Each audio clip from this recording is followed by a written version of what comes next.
Hi guys, welcome back to Subto Shauna. This is the way, episode number 38. Today I have one of my faves, Creighton Bertrand, on the show. Hi, Creighton. Hey, so grateful to get to be here to finally make this happen.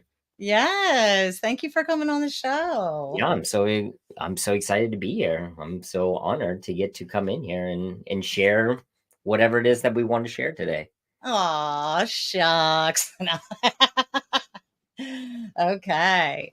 So, guys, Creighton Bertrand is an OG in the Subto community. And I think that term OG, I started saying that a while ago, it stands for original gangster. I think he got back to pace because I heard him saying an OG one time in a Zoom. I was like, oh.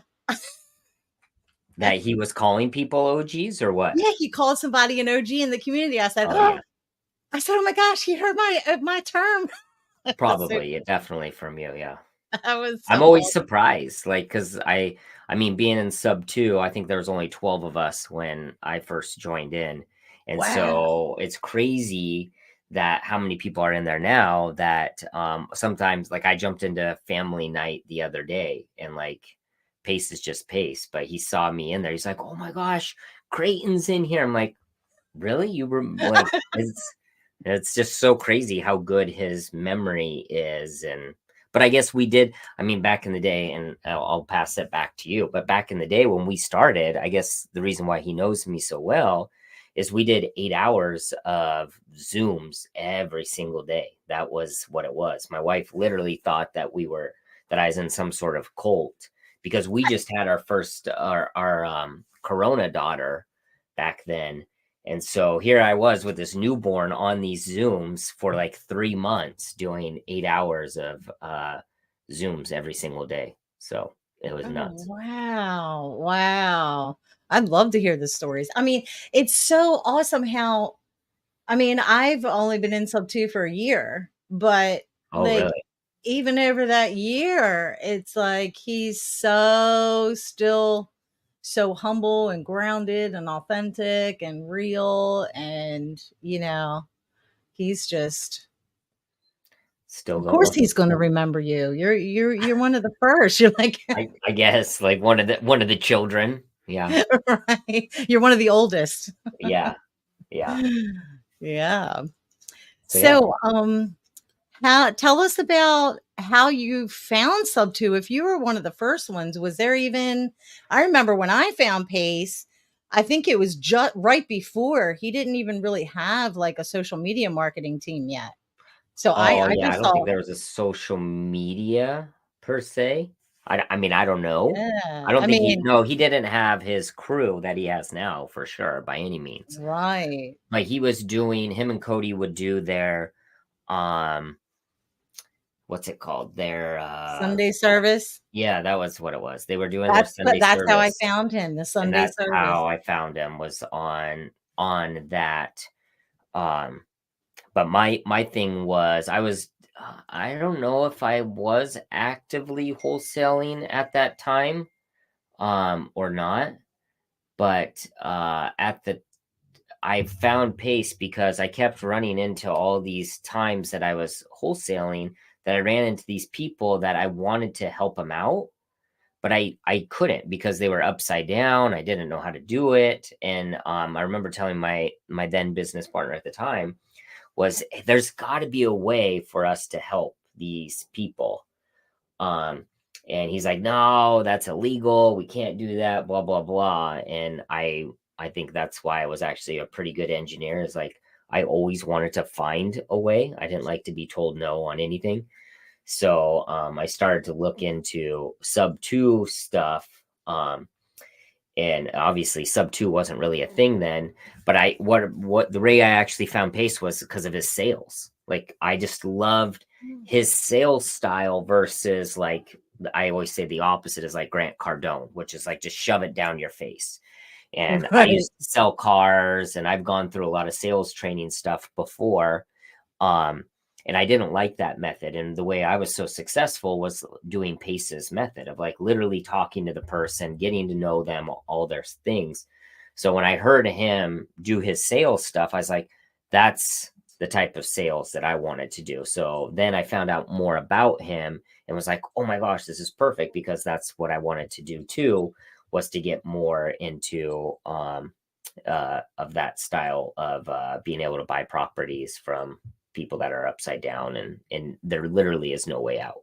So Right. And you host Thursdays if you're not in the community, every morning we have a East Coast Daily Dial for 2 hours and a West Coast Daily Dial for 2 hours. yep. And Creighton heads up the Thursday one. Mm-hmm. Every And Thursday, what I guess West Coast right now it's 7 a.m., but I think once the time changes, it'll drop back to 6 PST. gotcha. Yeah. Yeah. Yeah. Um, so since you're doing that, and then you also have like coaching program, Yeah. correct? So which is interesting, because I think that all of this started to stem out of getting to do the daily dial. I've been doing the daily dial, I think since it started, like I guess it's 4 years ago now. Wow. That the daily dial that I've been hosting that, which has been insane to get to help and share all these things through that. So yeah, I started with that. I think that was right before I started to really go all in on my coaching. But I think that was a big part of it, because I just love to coach and help people inside the daily dial. And it's like, oh my gosh, what if I just did this? So Right. So you were helping newbies that were having problems talking to people and needed help with their mindset and motivation and stuff like yeah. that. I And mean, they then, always came in to role play, but then after what my daily dials kind of set up was like, cool, let's do a role play, because I want to teach you guys about psychology, human behavior, how you can use that inside of your calls. Like, okay, don't say that, because if you say that, that's going to make them feel this way. And if they feel that way, they're not going to want to talk to you. But right.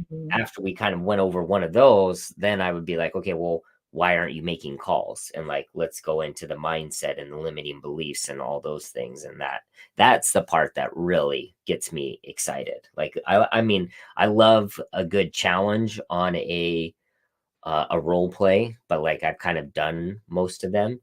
So to me, they're not as challenging anymore. It's more of like, I'd rather help people take the steps that they want to take, but they don't know why they can't take it. Right. There's a handful of leaders that I can name off the top of my head. Of course, you being one of them, that is really, really good with the whole psychology aspect of it for us and for the people that we're helping. And another one of my favorites is Daniel Quijano on Oh the yeah. nightly dial. Yeah. I mean, yeah. Yeah. So DQ. I love DQ. yeah, DQ, Dairy Queen. Yeah. So, are you still doing real estate or are you just So I mainly still focusing have, on I mean, I have my portfolio of properties. I have stuff here in Washington, Illinois, down in Alabama. I did put it on a hold while I was pursuing really growing my coaching, because what I realized, and maybe it's not so great to say this for this podcast or Subto stuff, was when I started to do and was doing really well in real estate, because my background is I started to do buy and hold. I ran out of money in buy and hold. So then I got into wholesaling. And once I did wholesaling, then I got into fix and flip. And I realized like everything I was doing, it was only for the money. Like if the money wasn't there, Mhm. I would not be doing it. And I realized that was very similar to my background as an engineer, aerospace for about 13 years.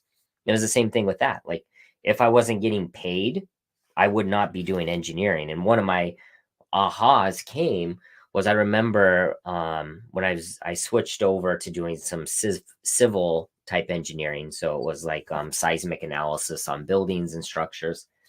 And this guy was like, "Hey, Creighton, did you see the new steel manual?" And I was like, "What do you mean?" He's like, "Yeah, the new steel manual came out last week, and I got it. And there's this new material that it does this, and these are the properties." And I'm like, "Wait, why were you reading that over the weekend?" He's like, "Oh, because I subscribe to all this. I get all the magazines." And I'm just like, "Oh my god, like you love this?" And he's like, "Yeah, like what do you mean?" And I was like, I'm only here because they're paying me.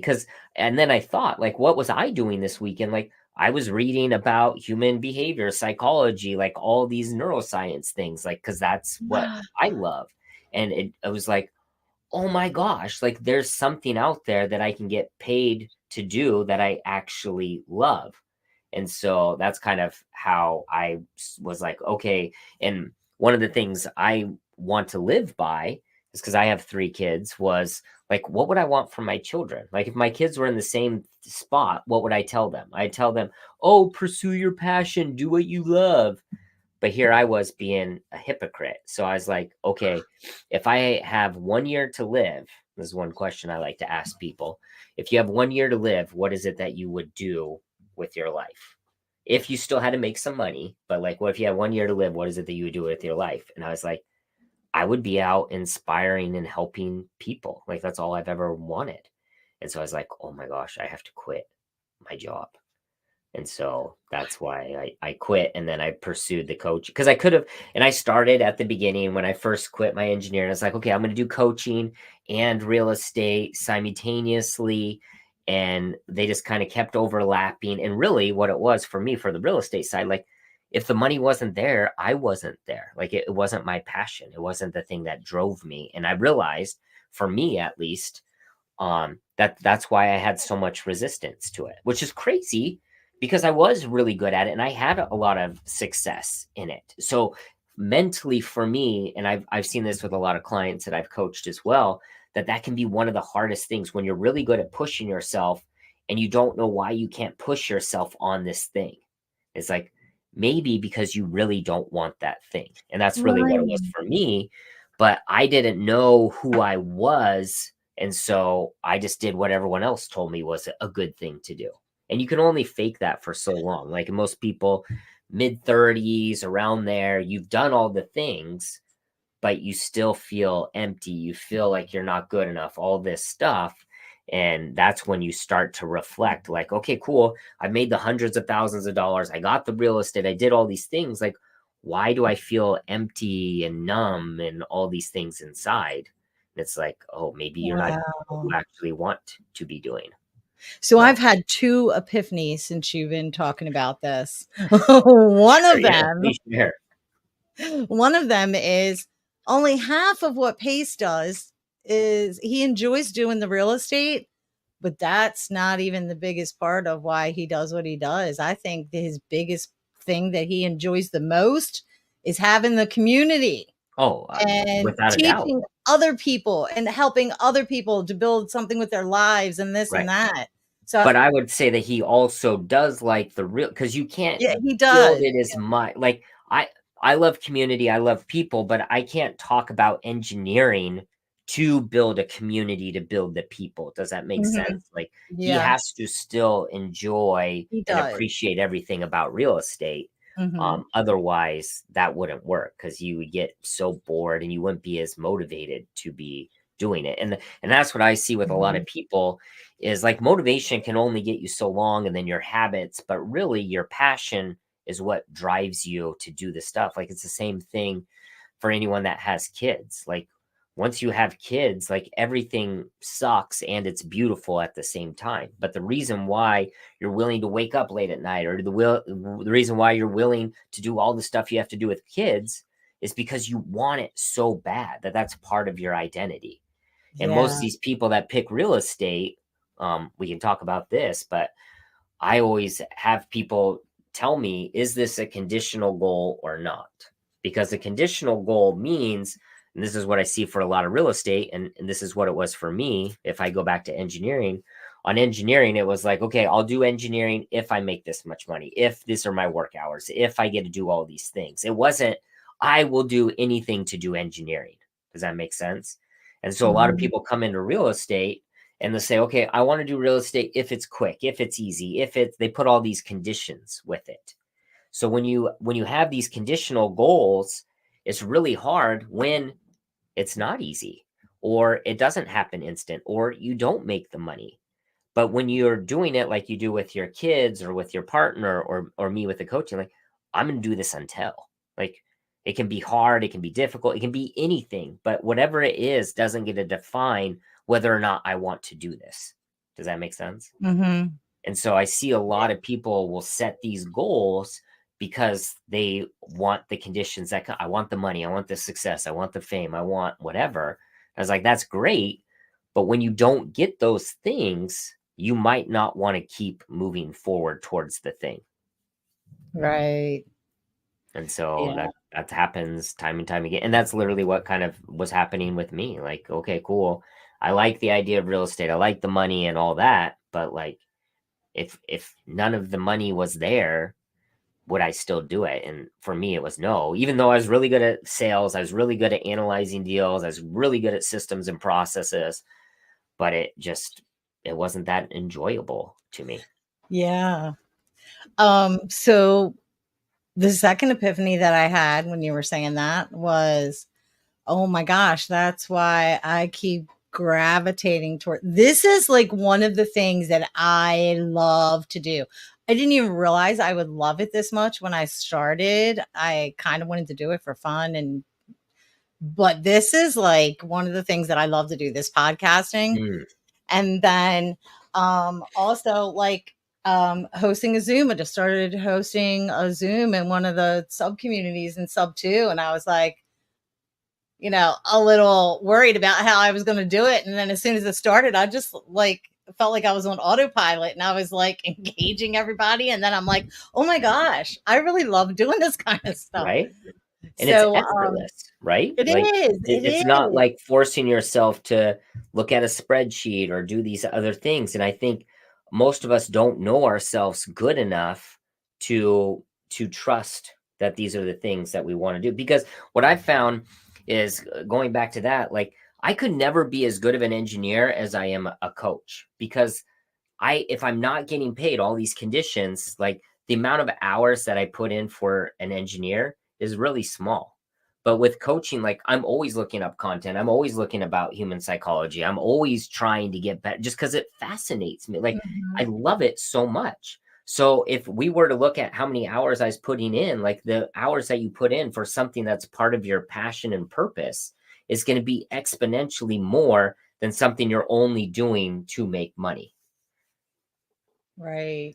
And I so that's how you're gonna get so good. So, like, going back to your thing, like, cool, I love to do the podcast, whatever. Like, I would keep leaning into that and ask yourself the questions like, well, what part of the podcast? Is it to talk about real estate? Is it just connecting with people? Is it helping people? Like, start to really analyze to find out, oh, it's this. This is the thing.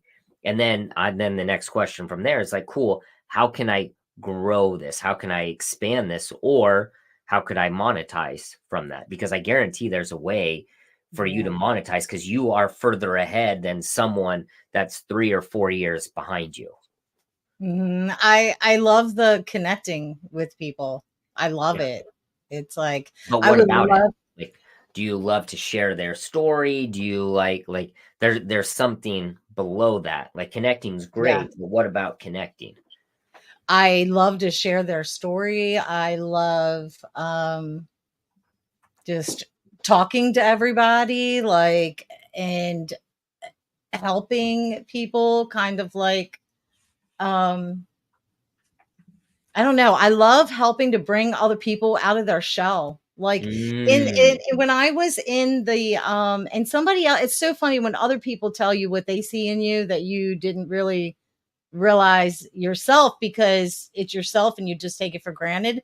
Like I had somebody tell me yesterday, I was telling them about the Zoom, and they're like, you have this like electric energy about you. And I'm like, I do. And they're like, mm, yes, but not only that, is a lot of people that have that high energy, you have this other thing on top of that that just automatically makes people feel at ease and comfortable. And I'm like, mhm. I do.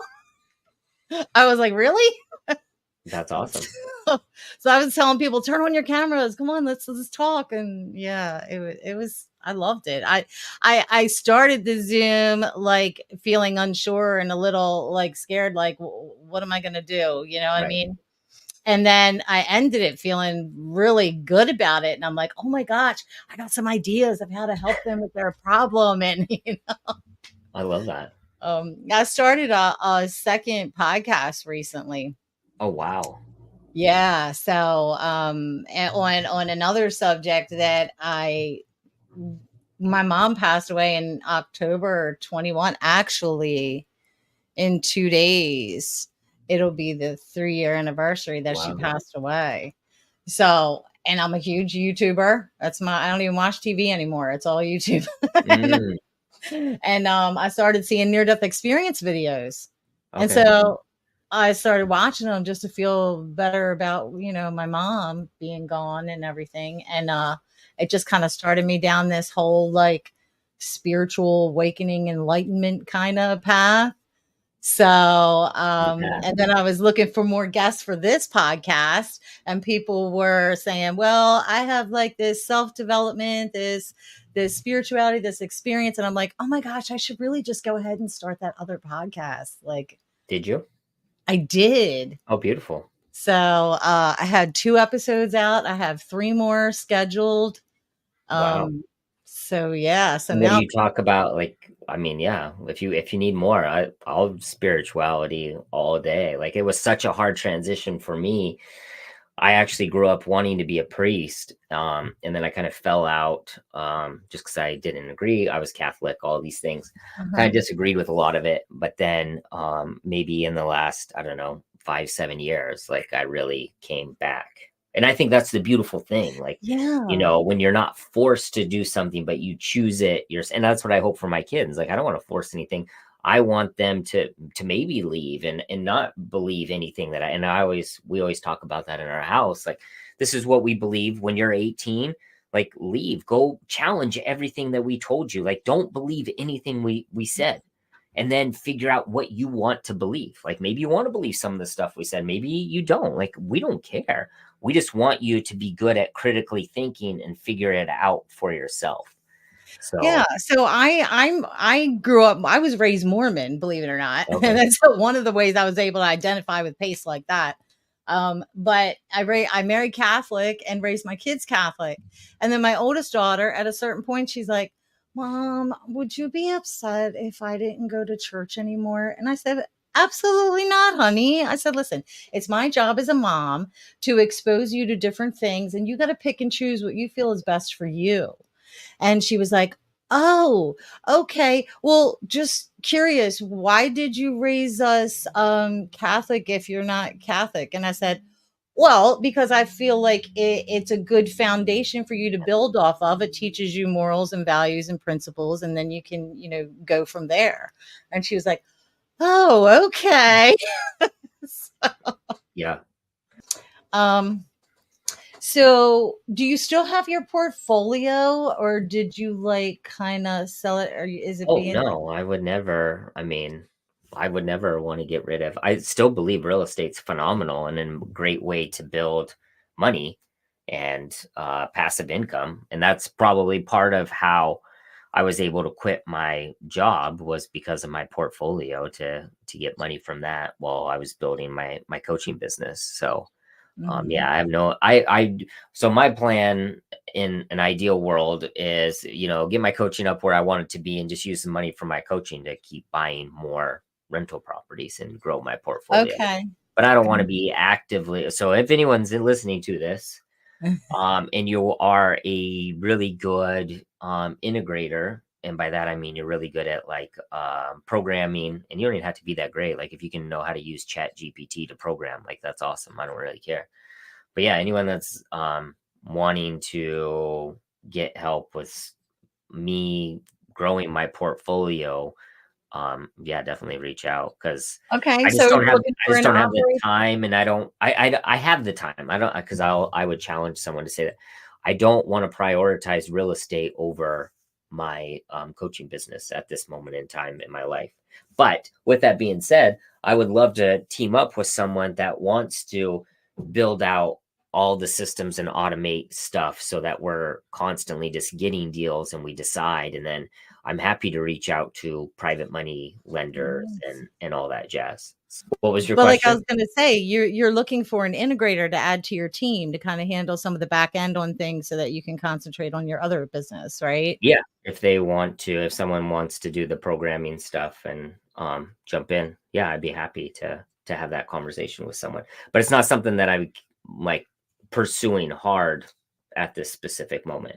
But Gotcha. anyone that's really good at go high level or really good at programming, I mean, I could use that inside my coaching. So we could do something in coaching and with real estate if they're interested. Okay. But when Good. it's so hard for me, Shannon, because like I'm good at analyzing properties and doing the spreadsheet, but like again, it's one of those just because I can doesn't mean I should.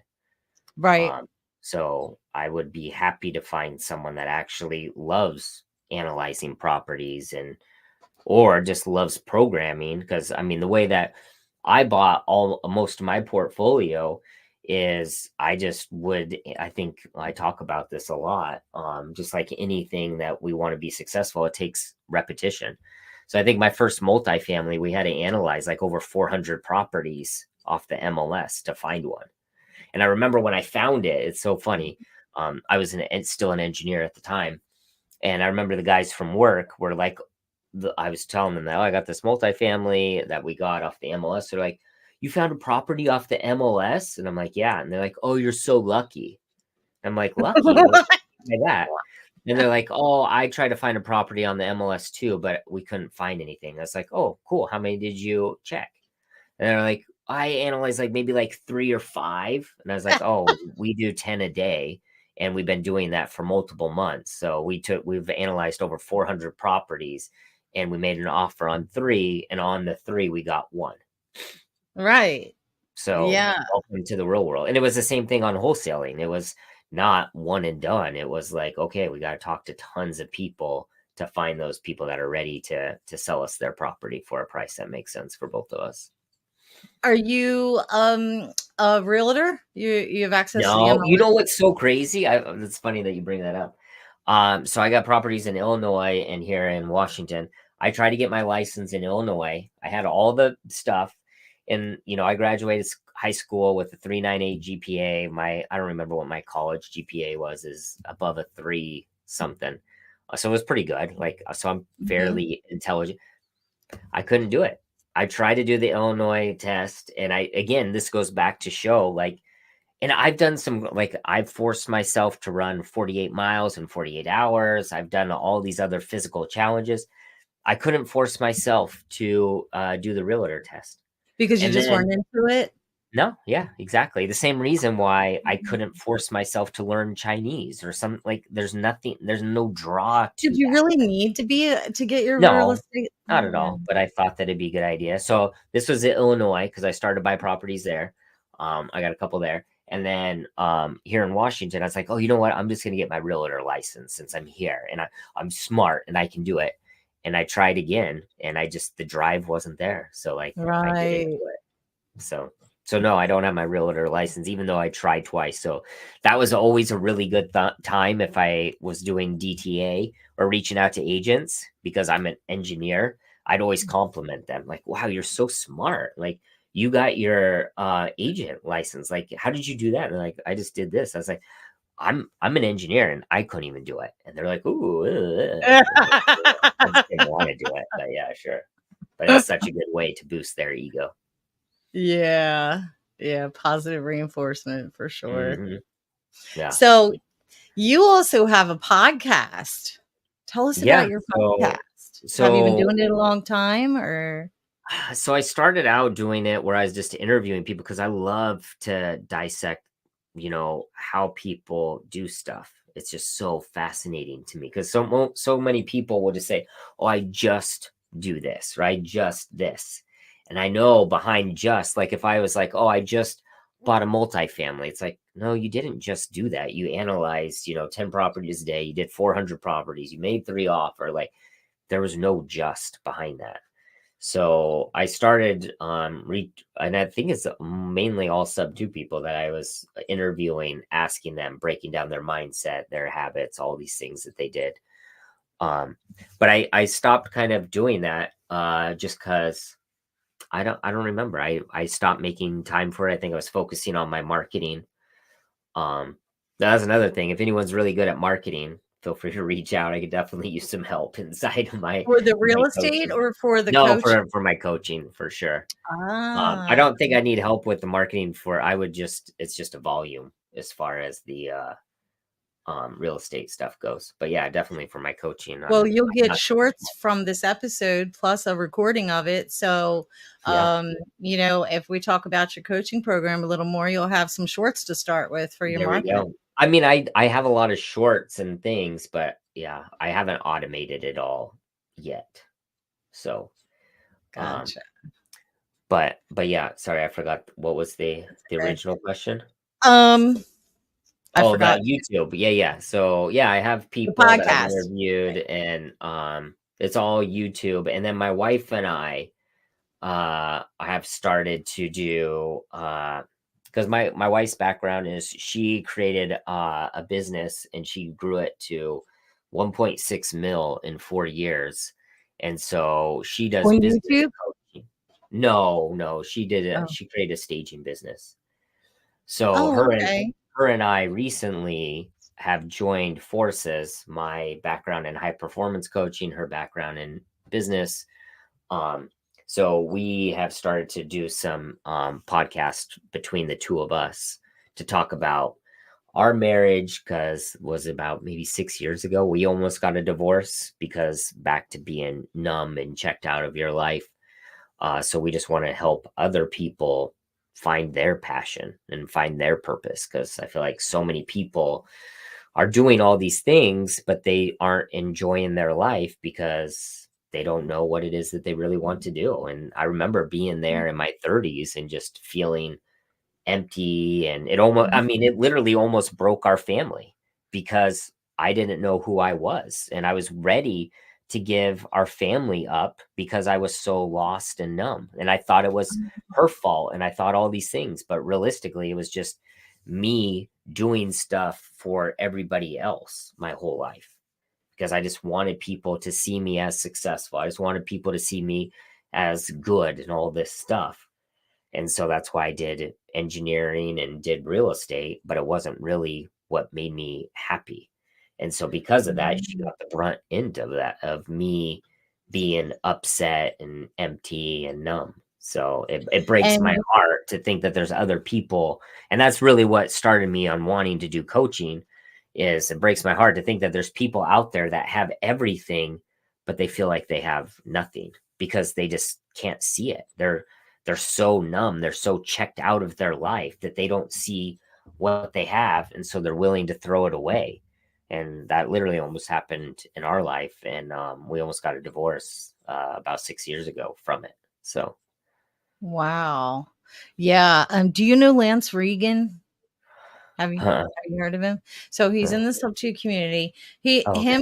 He has a book coming out because him and his wife went through a breakup there too.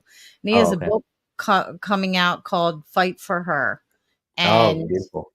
yeah, it was about how he had to fight to get her back. She kind of you didn't get to the point where your wife left, but you Oh, said you she were was. She almost there. was about to. She did leave, or she was about to, and I'm so grateful for this because I was so done. I was so checked out. We can go into all of that if you want. But she was, I remember her being at the foot of the bed and be like, "Hey, I found a place. I'm gonna leave." I'm like, "Awesome, thanks. I've been waiting for this, but I couldn't say it." And so Right. she's like, "Yeah, I'm gonna leave." I'm like, "Okay, cool. Like this is gonna be great. You're not gonna be here. It's not gonna be a problem." Like in my mind, I was like, I get to be with my kids all the time. It's gonna be perfect because you're just making things worse. And Mhm. she was leaving the house and called her friend and told her friend, "Hey, I'm leaving. Like we're done." And her friend literally makes me cry just think about it. That Aw. her friend told her, like, "I don't like it." And Fernanda's like, "What? Like, what do you mean you don't like it?" And she goes, "I have a feeling if you leave, like, you won't go back." And Fernanda's like, "What do you mean?" She goes, "I don't know. I just have this feeling that you guys won't fix anything. Like, you'll be like done." And I guess Fernanda she didn't want that. So she came back in the house. She's like, "You know what? I changed my mind. I'm not leaving." And I'm like, "Oh, fuck." because I wasn't ready to leave because I'm a doer and I'm disciplined and all these things. And so I was like, okay, fine. And of our whole time going through all of our issues, that was the first time that she slept on the couch away from me. And yeah, and I'm so grateful that she did because it's so crazy that I Were was you blaming glad? her and thinking that she was the problem this whole time, but it had nothing to do with her. It was all my own internal stuff. And to Were think, you happy she didn't leave? oh, when she At came the back, no, I was Yeah. upset because I was like, oh, finally, I'll be free. Finally, things will be better because I blamed her for some of this stuff too, because I wasn't taking accountability for my unhappiness. Like I put it on her. And that's the Mhm. only issue that I have with like chase her. Like it had nothing to do with her. It was all me because I didn't know how to be happy. I didn't know how to stand up for myself. I didn't know how to listen to my emotions. So I just suppressed everything. So that's why I was so numb in my life because I just was so good at doing. So anytime I had a feeling of like, oh, I don't like that she did this, or I don't like, put it away, go do what she told you. And which was great. But every time I did that, like I took one step away as far as liking her, right? Like go take out the trash. Like I do whatever people tell me to do. I do hard things. Like I'll take out the trash. And then she's like, oh, go do this. I'll do that. I'll do that, do that.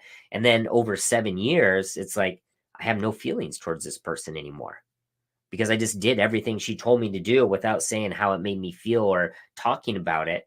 So, like, I was just there. So communication is Everything. key. Communication and emotional intelligence. Cause, like, if you don't know that you have the feelings, then you can't communicate it. So to me, the first thing, and this is what a lot of my coaching is figuring out your feelings because feelings is everything. Like that's why people get Mhm. addicted. That's how we choose to do the things that we want to do. But most of us aren't in tune with what our feelings are because we've been I don't know what's the word to use, but we've been sold that you don't need your feelings. Just go do hard things. Just go push yourself, which is good, but there's something to pay for that. I don't remember where I heard this, but I heard this in the real estate world. We we think that we are thinking beings that feel when we're actually feeling Oh, beings for that sure. think. Yeah. And I was that because I had, like, on paper, I had multiple six figures. I was doing great in real estate. My engineering job was great. My wife had a Mhm. business that was making, 1.6 million. We were making tons of money. And we were like about ready to destroy our family because of it. Not because So of it, but just because of our inability to communicate. And really, it was my inability to express my feelings for anything. yeah. And both people have to do the inner work, I feel like, in Oh, order to be able to do that. It's like, hundred. we I forgot what I was gonna say that fast. No, but that's beautiful, and I can tap on that it would have never probably worked had I said I wanted to make or I was willing to do the work on me, and she was willing to do whatever it took to make the relationship work, and I think that's what people miss. Go ahead.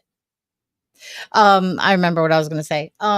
So we're kind of programmed, whether it's purposeful or not, growing up to think that all the answers to our happiness are outside of ourselves.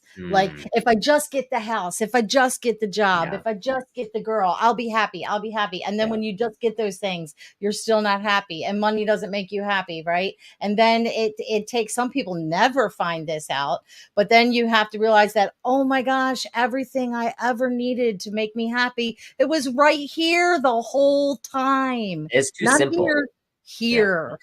yeah.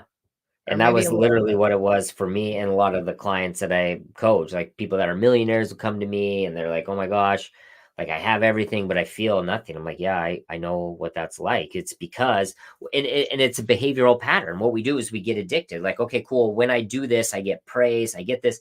And it's literally like a drug. Like as soon as you get the goal, like I get the portfolio or I get the money or I get the girl, like you get a quick hit of dopamine. You're like, oh, that feels good.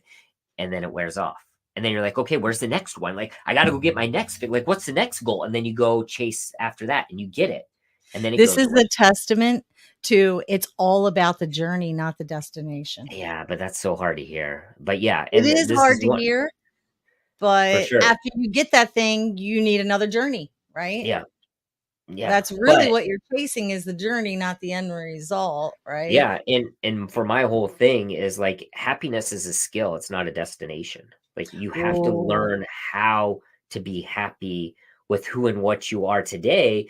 And I think a lot of high achievers, performers struggle with this, and I did too, because our fear comes up like, oh my gosh, I don't want to do that. Because if I do that, that means I'm not going to push myself. I'm just going to be complacent. I'm going to be lazy.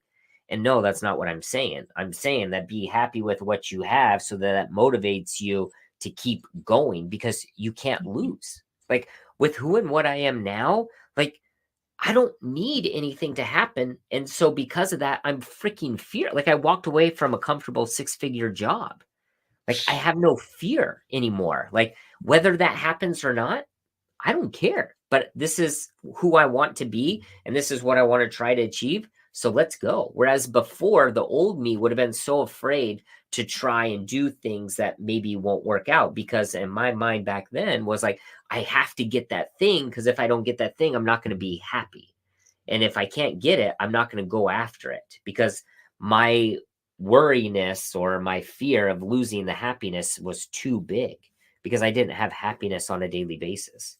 And here's the other thing is I thought that I was good at loving my children back in the day, but like until you know how to love yourself for who and what you are, the amount of love that you can give to other people is like nothing. It's literally like I was going around, I don't have a good thing, but like it's like having a cup, right? So this is literally how my life used to be is I had a cup and I would go to my wife and I'd be like, tell me I'm good enough. Tell me I'm amazing. Tell me all these things. And she'd pour some in. And I'd be like, cool. And then I'd go to someone else at work, like, tell me I'm good. Tell me I'm like, I needed everyone to fill up my cup. Like going back to what you're saying, external, everything came externally.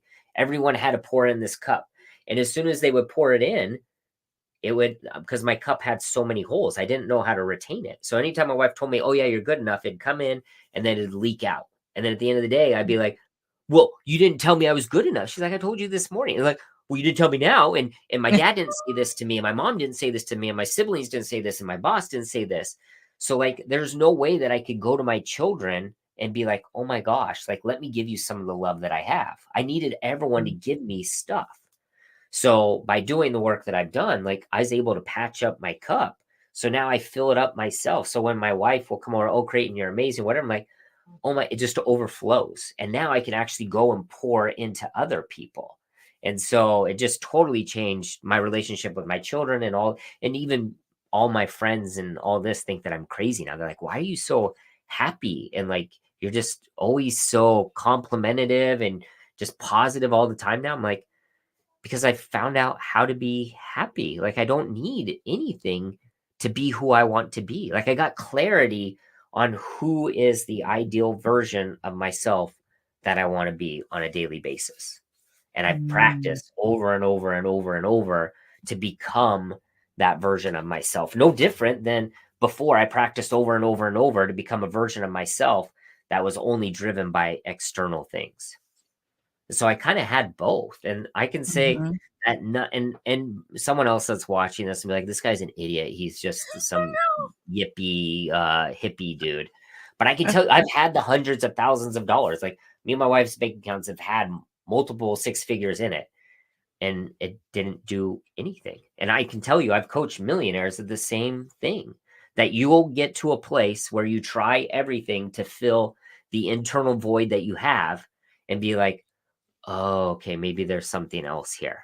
And I can tell you, my background in engineering, I also did a bunch of anatomy, physiology, a bunch of chemistry while I was in school, which isn't very regular for a mechanical engineer. But I've always been fascinated with the human body. And I can tell you that the neuroscience proves all this stuff that we're talking about. Mm. So, Yeah, and if you didn't, go through all these ups and downs and, things that have happened, you wouldn't really be able to truly understand or help the people that you're coaching. oh, Right. 100%. And I remember going through that.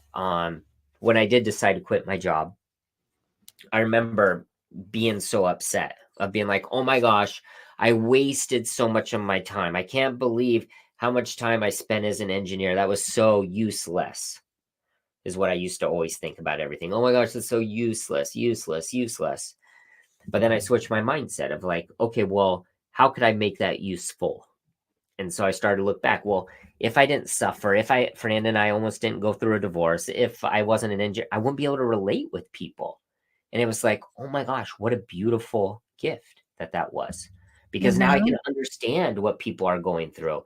And one other thing that I've been manipulating myself to do, as we all do, whether we want to acknowledge it or not, is I remember one time walking out on the street, once I started to figure out what is the chemicals in your brain that makes you happy, what are the physiological things, like what can you do on a daily basis to try to set yourself up to be happy, all these things.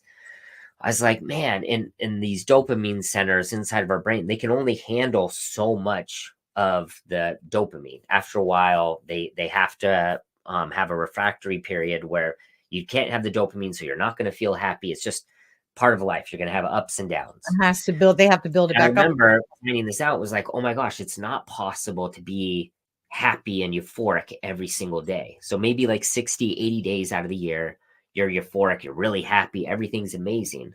I'm like, okay, well, what about the other 280 or 300 days out of the year? Like, those are all just waste.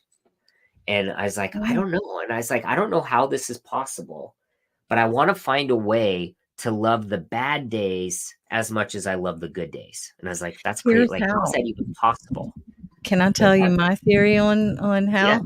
If you didn't have those bad days to Oh, compare yeah. the good days to, they wouldn't be so good.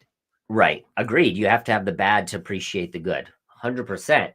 But Yeah. it's hard to love the bad days as much as your good days. Cause I could do that. Like, oh, I need the bad, I need the suffering to like the good days. But I was like, I want to love the bad day, not just let's get this one over with so that I can go to the sunny day.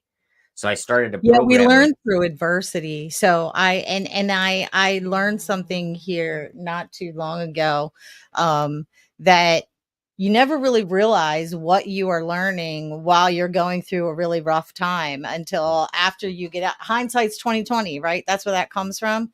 So it's like you're like, oh gosh, why is all this stuff happening? And I always tell myself, you know what? It's a really good reason. You're learning something really valuable right now, and you're not going to get it until it's over, so just hang on and ride the Yeah. wave. And then I'm telling you, I've never had a time where I didn't tell myself that and it wasn't true. You know what I mean? I look Yeah. back and I'm like, oh, okay, that's what I learned from that. Okay. And once you start Sometimes. to recognize that, like that's my wife and I, anytime we go through a struggle, we're just like, oh my gosh, I have no idea how we're going to get through this. I don't know. But like, we know that because if we go back to our divorce time, like we're about to get a divorce, like we're so grateful for that because it destroyed our relationship and had us re-bring it up. Like we had to reassemble it. And man, Yeah. Tore down but the old house and built a new one. yeah, 100%. But if that didn't happen, we wouldn't be as strong as we are now. And so Right. now, whenever we run into a struggle, one of our things is always like, wow, I don't know how or when we're going to be grateful for this, but we know it's going to happen. And it might not even be after you get out of the struggle. It could be like 4 or 5 years later where you're just like, oh my gosh, that's what that was for. So Right. now, whenever something's hard, we celebrate it. We're just like, oh my gosh, this is amazing. Scar tissue is always a lot tougher than the wound. Yeah. For sure. Than I love than that. than than skin that hasn't been wounded, I Yeah. should say. When you have scar tissue there, it's really tough. Yeah. Definitely. And so we should all be celebrating the hardships that we're because it's always this is the same thing of like when you go to the gym and you're like ripping the muscle, like you rip it so that it can come back stronger. And the same thing That's what happens happens. to That's why us your on a daily muscles are basis. sore. You have little tiny rips and tears, and the Yeah. protein helps fill that in, and that's how they grow, Yep. right? And that Yeah. if we could do the same thing in our life when we have the struggles, acknowledge the feeling that, oh my gosh, this is so hard. Oh my gosh, I hate this, whatever it is. But know that this is building something bigger than maybe even you can recognize at this moment. Because You had to have this break so that you could become this new, better version of yourself. If you just kept doing the same thing, you would never get the hypertrophy to get to the next level. Yeah, I had before I came up with this last theory of you'll understand once it's all over and you're able to look back. I had another thing I would tell myself. My grandfather retired from NASA, and so one of the things I would say that they say at NASA is, when you're out in space and you have a problem and you're like, we don't know how to fix this. It's like, okay, you have two choices. You can die or you can work the problem until you find a solution. Yeah. So I would be like, okay, just like NASA, work the problem, work the problem, work the Yeah. problem. There's a solution somewhere, somehow. You just got to find it. That's the whole, if there's a will, there's a way. And going back to what you're saying about it taking both the people, like if I go back to Fernanda and my wife and I's relationship, we both wanted to make it work. We both were like, I want to, because for me, I started to do actually thinking like at first in my mind was like, okay, cool, she's gone, that'll be great. But then I was like, wait, we have kids together. At the time, we only had two, and it was like, well, she's going to get the kids certain days, and as soon as I thought about the idea that I couldn't read stories and tuck my kids in at night, I was like, I will do anything in my power to not let that happen. So I didn't know how or when we would fix our relationship or whatever, but I knew I wanted this family to work. And she wanted the same thing, but we didn't know how or when. And I remember going to this amazing therapist that she was helping us, and she was amazing because I think so for anyone that's having issues in their relationship, find a therapist that celebrates what was working, not what isn't working. Because we went to so many before, and they'd be like, tell me what's terrible. It's like, well, she's this and she's that, and well, he's this. And then you would leave the session and you'd be like, oh my gosh, I feel like I hate him even more now because Right. that's all you talked about, what you hated. So we Stay on found your this side of the amazing car. one that was like, okay, tell me when it was good. We're like, what? No, we're like, it's not good. She's like, Right. okay, cool. I hear you. But like, when was it good? No, but you don't understand. She's like, okay, are you done? I'm like, yeah. Okay, well, tell me when it was good.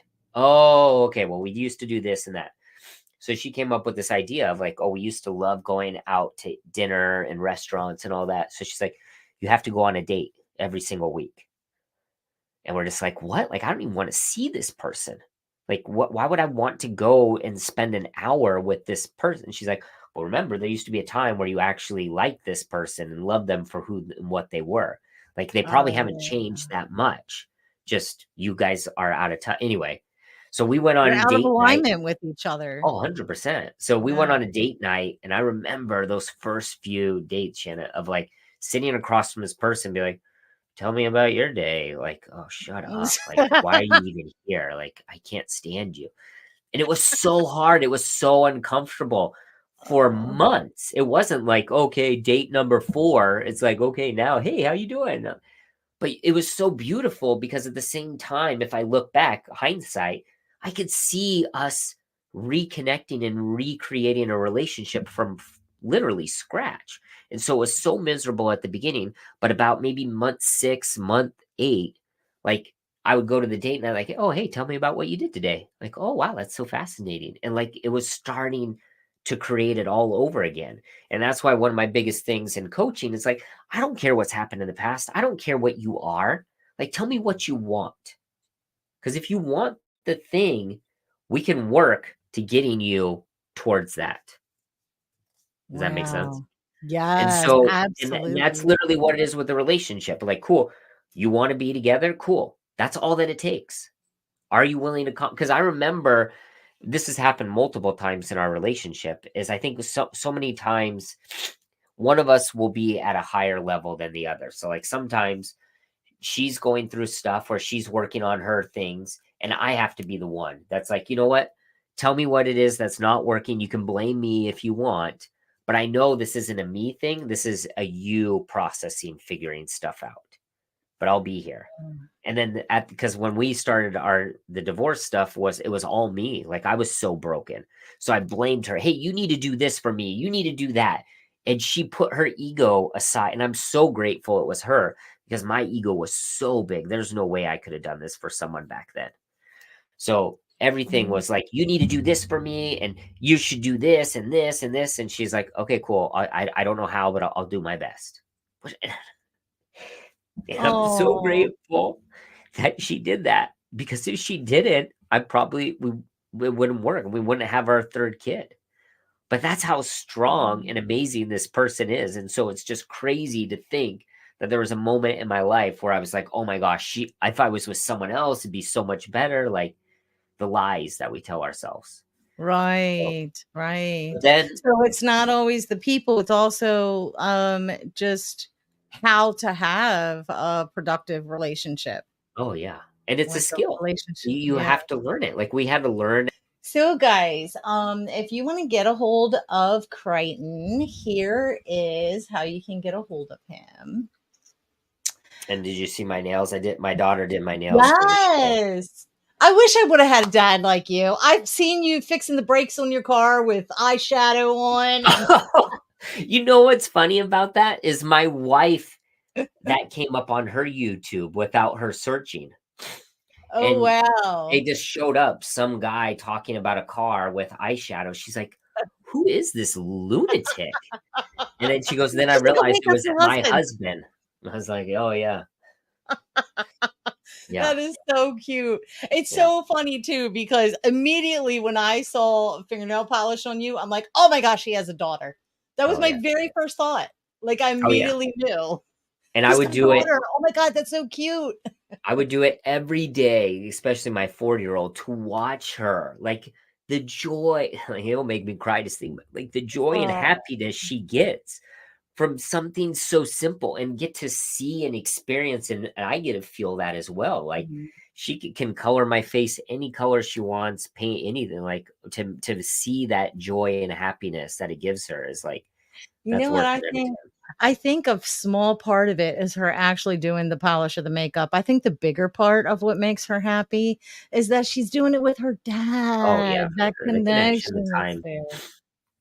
Yeah. Oh, that's awesome. Okay. So your website is where you also coach people outside of Sub 2 as well, right? Yeah. So a lot of my majority of my coaching is for high performance. So people that are looking for more out of their life, whether it's you want more connection with people, you want more as far as your habits go, anything like that. I do some private coaching on that. But my wife and I are also, we were talking about it before, that we are doing a program starting up. It should be starting up pretty soon, for helping people find their purpose. So if you feel like you're stuck at a Yes. job, or maybe you're not even stuck at a job, you're stuck in your life, just figuring out like, well, where do I want to go? What do I want? We remember what that felt like. So we have a program coming up. So feel free to go to the website, creatingchange.life. You can send me a message on Instagram, and I'm happy to reach out and talk to you guys about anything that I can do to help you. Like I feel like I found my purpose is to help people love themselves for who and what they are today. So Yeah. I yeah. want to thank you so much for No, coming thank you on the for letting me show. come on here and riff with you. I hope this was helpful. It wasn't all real estate specific stuff, but maybe this will be beneficial to those of you that are in a place where you feel like you're struggling, and that's totally normal. And I want you to know that there's nothing wrong with you. Like all you have to do is start to change your beliefs and your actions, and you'll start to change your reality. Yes. Yeah. So, if your wife is okay with it and she wants to do it and she's not too busy, I'd love to have both of you on the other Oh yeah, podcast. we'd be happy to talk about all that. We love Is sharing. that okay? All right. So, all the links to on how to get a hold of Crichton will be in the show notes.